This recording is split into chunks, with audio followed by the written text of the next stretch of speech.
ఈరోజు అల్లూరు జిల్లా మారేడుమిల్లిలో జరిగిన ఎన్కౌంటర్లో 6 మృతి చెందిన విషయం వార్తా మాధ్యమం ద్వారా మా దృష్టికి కూడా వచ్చింది. అంతేకాకుండా ఆ 6 కాక ఇంకా కొంతమంది సజీవంగా వారికి బందీలుగా ఉన్నారనే విషయం కూడా తెలియవస్తుంది.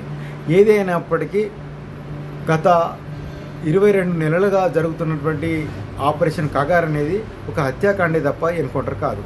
ఈరోజు కూడా జరిగింది హత్యలే తప్ప ఎన్కౌంటర్ కాదు. ఇంకొకటి ఏంటంటే ఎన్కౌంటర్లు ఉండొద్దని వాళ్ళు చర్చలు సిద్ధమై చెప్పి కనీసం ఒక 18 నెలలు పైగా గడిచింది. ఎందుకు ప్రభుత్వం చర్చలు సిద్ధమవడం లేదు? సిద్ధమవకపోగా చర్చల్లో గిర్చల్లో మేము హత్యలు చేస్తామంటున్నారు. కానీ రాజ్యాంగం అటువంటి అధికారం వాళ్ళకి ఇవ్వలేదు కదా.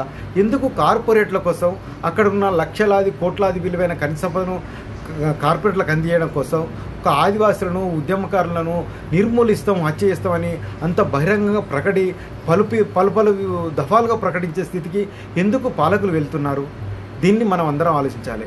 ఇవి జరుగుతున్నవన్నీ కూడా ఏవి ఎన్కౌంటర్లు కాదు. వాళ్ళు కూడా స్పష్టంగా చెప్తున్నాం, మేము కోవర్ట్లను ఉపయోగించుకుంటున్నాం, ఇన్ఫార్మర్లను ఉపయోగించుకుంటున్నాం, వాళ్ళ ఫుడ్లలో పాయిజను పెట్టే విధంగా ఇవన్నీ చేయడం అనేది అంటే ఇది ఒక ప్రజాస్వామిక విధానం కూడా కాదు కదా. రాజ్యాంగం అట్లా ఒప్పుకోదు కదా. వాళ్ళు నిజంగానే అన్ని వ్యవస్థలు విఫలమైన నేపథ్యంలో ఒక సాయుధ పోరాటం అనే పందాన్ని ఎందుకున్నారు. ఇప్పుడు కాదు కదా, ఒక 50 ఏళ్ళుగా నడుస్తుంది కదా. 50 ఏళ్ళుగా ఏ పాలకులు చేయని నిర్బంధాన్ని హత్యాకాండను ఈ పాలకులు కొనసాగిస్తున్నారు. ఇది నిజంగా ప్రజాస్వామ్య వ్యవస్థలో సరైనది కాదు. ఈరోజు హిడ్మా అని చనిపోయాడు. హిడ్మా అని ఒక ఆదివాసీ నాయకుడు, 40 ఏళ్ళుగా ఆదివాసులతో పెరిగినవాడు, అడవి మీద పట్టున్నవాడు.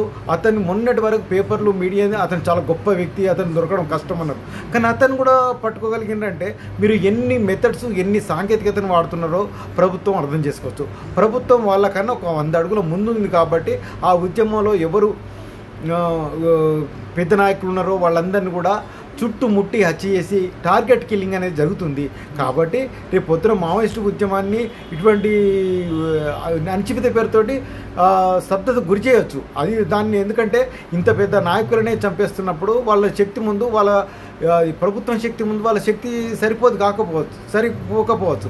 కాబట్టి ఏంటంటే ఏదైనా సరే ప్రజాస్వామ్య వ్యవస్థలో ప్రజలు రాజ్యాంగబద్ధంగా నిజంగా అన్ని చట్టాలు అమలైతే 1996 పేస చట్టం కానీ 2006 అడవి హక్కుల చట్టం అమలైతే ఆదివాసీ ఉద్యమాల్లో ఇంత బలంగా ఉండేది కాదు. వాళ్ళు 2021 నుంచి సిలింగేరులో మిలిటరీ క్యాంప్లో వ్యతిరేకంగా పోరాటం చేస్తే కూడా వాళ్ళని కూడా కాల్ చంపి ఎన్కౌంటర్గా ప్రకటించారు. ఇది ఎందుకంటే ఇప్పుడున్న మొత్తం భారతదేశంలో ఎన్కౌంటర్ అంటే ఎదురుకాల్పులు కావు, ప్రభుత్వం కావాలని కాల్ చంపి ఎన్కౌంటర్గా ప్రకటిస్తున్న విషయం మనందరికీ తెలిసింది.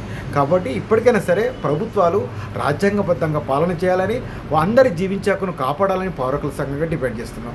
వాళ్ళు ఎందుకు ఆ పోరాటం చేస్తున్నారో మీరు అన్నట్టుగా వాళ్ళు చర్చలు సిద్ధం కదా. చర్చల్లో ఎజెండా పాయింట్ మీరే ముందే అదే పెట్టండి. ఇన్కేమేరా చర్చ అయినప్పుడు మీరు సాయుధ పోరాటాన్ని ఎందుకు ఎంచుకున్నారు, దానివల్ల నష్టాలు ఎక్కువ ఉన్నాయని చెప్పి మాట్లాడితే రాజ్యాంగపరమైన పోరాటాలు కానీ న్యాయపరమైన పోరాటాలు కానీ ప్రజా ఉద్యమాల నుంచి మన సమస్యలు పరిశీలించినట్టయితే ఆ సాయుధ పోరాటం అవసరమైంది. ఇప్పుడు సాయుధ పోరాటం అంటేనే మీరు ఇట్లా చంపేస్తారన్న విషయం గత 55 దశాబ్దాలుగా తెలుస్తుంది కదా. అయినా కానీ ప్రాణత్యాగాన్ని సిద్ధమయ్యే వాళ్ళు పోరాటాలు పోతున్నారు కదా. ఆ పోరాటాన్ని ఆపడానికి మన శాశక్తులు కృషి చేయొచ్చు. ఎందుకు అటువంటి పోరాటాలు పోయిననేది ప్రజల ముందు కూడా చెప్పొచ్చు.